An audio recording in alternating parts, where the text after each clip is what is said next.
ಹಾಂ ಸರ್ ನಾನು 4 ಗುಣಾಕಾರ ಮೆಕ್ಕಿದ್ ಮಾಡತ್ತನ್ರಿ. ಹಾಂ ಸರ್ ಇಲ್ಲ 4 ಗುಂಪು 1 ಐತ್ರಿ, ಇಲ್ಲ ಅದಕ್ಕೆ 4 ಹೋಗ್ತಾವ್ರಿ. ಹಾಂ ಮತ್ತು ಕುರ್ಸ ಚಿಹ್ನೆ ಸರ್ ಎಷ್ಟಿಗೆ ಹೋಗ್ಬಿಡ್ತಾವ್ರಿ? ಹಾಂ 4 ಕುರ್ಸ ಚಿಹ್ನೆ 4 ಕುರ್ಸ ಚಿಹ್ನೆ 4 ಕುರ್ಸ ಚಿಹ್ನೆ 4 ಕುರ್ಸ ಚಿಹ್ನೆ 4 ಪ್ಲಸ್. ಯಾಕೆ ಎಲ್ಲವೂ ನಾಲ್ಕು ನಾಲ್ಕೇ ಇದಾವೆ ಗುಂಪುಗಳಲ್ಲಿ?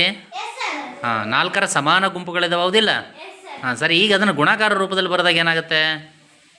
ಹೆಂಗೆ ಬರಿಬೋದು ಗುಣಾಕಾರ ರೂಪದಲ್ಲಿ?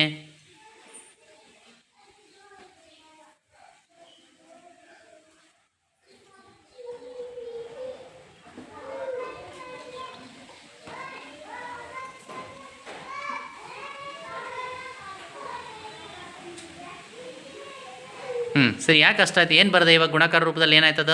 ಸರ್ 4 24. ಯಾಕೆ? ಸರ್ ಯಾಕಂದ್ರೆ 4 ಗುಂಪು 6 ಇದಾವ್ರಿ. Very good. 4ರ ಗುಂಪುಗಳು ಎಷ್ಟಿದಾವಲ್ಲಿ?